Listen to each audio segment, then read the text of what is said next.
14일 월요일 증시가 개장을 하고 있습니다. 앞서 저희 코너도 이제 외국인이 직접 출연을 하셨는데요. 외국인들이 최근 내한을 많이 하고 있습니다. 방한을 하고 있는데 우리나라뿐만이 아니라 아시아 쪽으로 이 외국인들, 특히 자금들이 많이 관심을 둔 듯한 흐름들이 여러 군데에서 포착이 되고 있습니다. 그것은 이제 국제 공조에 기반한 글로벌 금융시장의 안정이라는 모토를 베이스로 기반을 깔고 있는데요. 자, 일단 아시아에서 글로벌 해치펀드들이 많이 동향을 움직이고 있고, 그다음에 최근에 중국의 1월 수출이 급증을 했는데 그중에서 FDI라고 하는 Foreign Direct Investment, 외국인 직접 투자가 중국에 상당한 큰 규모로 증가하고 있다고 합니다. 거기에 이제 우리나라도 외국인 투자자들이 많은 내한을 하고 있는데 여러 가지 의미를 지닌다고 볼 수가 있겠습니다.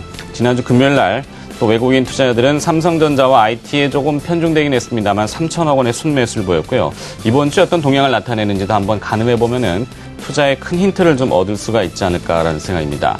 자, 이제 개장가가 나왔는데 일단 보합 개장을 하고 있습니다. 주말 뉴욕 증시가 보합적인 조정을 받았기 때문에 심리적으로는 아직은 견제하는 눈빛이 좀 강한 것 같고요. 코스닥은 상대적으로 강보합으로 개장을 하고 있습니다. 이승석 대표님, 네. 자, 개장 분위기는 좀 어떻습니까? 네, 일단 지난주에 급등했던 삼성전자 주가의 추이를 현재 좀 관심 있게 보고 있는데, 오늘 아침에는 삼성전자는 약보합권 정도, 현재 0.3% 정도 하락세를 보이면서 시작하고 있습니다. 외국인들의 아침 현물적 매매 동향은 한 17억 원 정도의 매수 우위를 보이고 있고, 지난주에 비차익 거래 쪽에서 이제 한 2천억 원 정도 이상의 매수가 유입되는데, 오늘 아침에 시작에서는 약간 매도 우위로 현재 시작하고 있습니다. 종합주가지수의 변동성은 크지 않은 가운데, 오늘 아침에는 이제 오히려 지난주 금요일날은 약간 부진했던 코스닥 쪽 시장이 거래소보다는 상대적인 양호한 움직임 속에서 진행되고 있습니다. 시가총액 상위 대형주들 쪽의 주가 동향을 본다면, 오늘 현대차 주가가 현재 강보합권 정도에서 진행이 되면서 기아차, 오히려 현대차가 지난주에 기아차 대비해서 좀 약간 흐름이 좀 약했다고 보여지는데, 어쨌든 오늘 아침에는 현대차, 그다음에 포스코 쪽 주가가 강세를 보이는 게 좀 이채로운 가운데, 한국전력, 그다음에 네이버 등의 주가 움직임이 현재 강세를 보이고 있습니다. 특히 지난주에 네이버는 참 외국인들 수급이 급격히 어떤 변화 추이를 보이면서, 목요일 날 같은 경우 12만 주 매도 우위를 보였던 외국인들이 지난 금요일 날은 한 5만 주 정도 매수 우위를 보여서 마감이 됐습니다. 오늘 아침에도 네이버 쪽은 외국인들 쪽에서 일단 매수가 좀 유입되는 걸로 이렇게 추정이 되고 있습니다.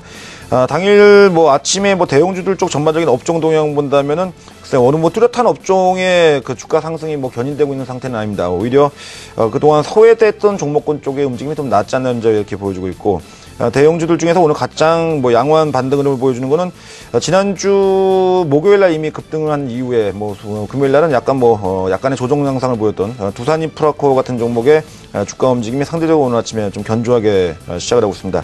특징 종목이 아침에는 그다지 크게 없습니다. 하락 쪽 종목을 본다면은 좀 그동안은 좀 급등했던 종목들의 움직임이 오늘 아침 약합니다. 기업 구조조정과 M&A 문제로 인해서 급등했던 대한전선 같은 종목의 주가가 한 2% 정도대 약세를 보이고 있고, 마찬가지죠. 요즘 건설업종에 대한 그 전반적 분위기가 좋은데, 지난주까지 주가 강세를 보였던 대우건설이 아침에 한 2% 정도의 조정 양상을 보이고 있고, 최근 다시 NC소프트 주가가 움직임이 좀 좋지가 않습니다. 다시 기술적으로 120일 이동평균선 이하까지 하회하면서 오늘도 한 1.7% 정도대의 주가 약세를 현재 나타나고 있습니다. 코스닥 종목 중에서는 대형주들 쪽 움직임이 거래소 쪽보다는 아까도 얘기했다시피 상대도 좋습니다. 시가총액 1위 종목이죠. 셀트리온 주가가 현재 2.4% 정도의 주가 강세를 보이고 있고, 지난주 금요일 날 주가 강세를 보였던 오늘 서울반도체 쪽이 한 0.1% 강보합권 정도 유지하고 있습니다. 최근 이제 홈쇼핑주들, CJ 홈쇼핑, GS 홈쇼핑 등의 종목들도 그동안의 낙폭 과대에서 이제 금요일부터 시작해서는 좀 반등 추세가 좀 연결되는 움직임 속에서 진행되고 있고, 오늘 코스닥 쪽에서 가장 안정적인 흐름을 보여주고 있는 종목은 조정 폭이 좀 그동안 컸었죠. 인터파크가 최근 전고점 가격 대비해가지고서 상당 부분 좀 조정을 받았었는데, 금일 조정권에서 기술적 반등을 좀 시도하는 게 특징이라면 특징이겠습니다. 그 외에 코스닥에서도 오늘 뚜렷하게 특징적으로 시장 대비해서 크게 하락하는 종목이 없는 걸 감안한다면 시장의 분위기는 전반적으로 나쁘지 않다 이렇게 보시면 될 것 같습니다.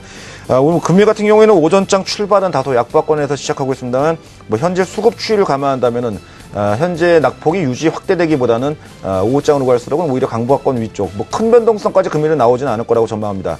다만 강보합 정도는 유지하면서 마감될 가능성이 더 유력하지 않겠나라고 이렇게 전망하고 있습니다. 네. 자, 개장 후 5분 13초 흘러가고 있습니다. 뭐 수급 동향 안 볼 수가 없겠죠. 외국인 투자자들은 지난주 금요일에는 대규모 순매수를 보이더니 오늘은 조금 소강 상태 나타내면서 순매수를 하긴 하는데 규모는 크진 않는 것 같습니다. 거래소에서는 6억 원 정도 순매수가 잡히고 있고요. 코스닥에서는 7억 원 정도 순매수입니다. 매도는 아니라서 다행인데 일단 매수하는 기업들은 뭐 유가증권 시장에서는 네이버를 40억 원어치 죄송합니다. 네이버를 40억 원어치 외국인 투자들은 순매수하고 있고요. 현대차 순매수가 한 7억 원 정도로 잡힙니다. 그 밖에 뭐 현대차, EUB 이런 기업도 외국인 순매수 있고요. LG 디스플레이 외국인 순매수 보이네요. 신한지주, 삼성화재, 현대상선, 네, 그다음에 뭐 에이블 CNC 이런 기업도 일단은 외국인 순매수로 초반에는 출발을 보여주고 있습니다. 외국인 순매도는 말씀드리는 순간 유가증권 토탈 합이 외국인 순매도로 2억 원으로 다시 뒤집어졌는데요. 삼성전자를 20억 원 순매도하고 있고요.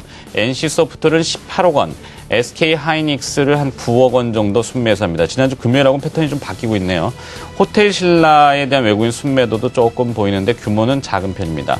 코스닥에 대한 외국인 순매수는 현재 8억 원으로 집계되고 있고요. 순매수 기업은 앞서 이승석 대표가 이야기해 주셨지만 셀트리온이 5억 원 잡히고 있고 GS홈쇼핑, KG 이니시스, 인터파크 뭐 이런 기업들이 외국인 순매수로 일단 출발해서는 선매수 상위로 잡히면서 출발하고 있습니다.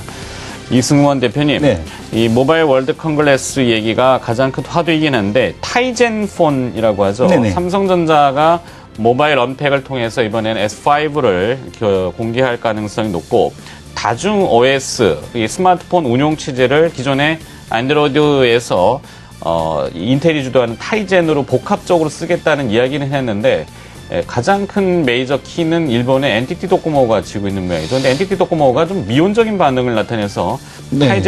타이젠 폰 출시가 어떻게 될지 모르겠다 이런 외신 반응이 또 나왔습니다. 네, 그게 일단 주가를 오늘 조금 다시 좀 발목을 잡는 이야기일까요? 이 타이젠 폰 같은 경우는 이제 지금 시장에 그려지는 그림이 아주 그 모바일 쪽 같은 경우는 아주 격렬하게 지금 진행이 되고 있습니다. 윈도우의 노키아의 인수, 별 볼일 아닌 것으로 생각할 수도 있겠습니다만 윈도우의 노키아 인수 자체가 이런 그림을 좀 그리고 있다라고 보셔야 될 것 같고요.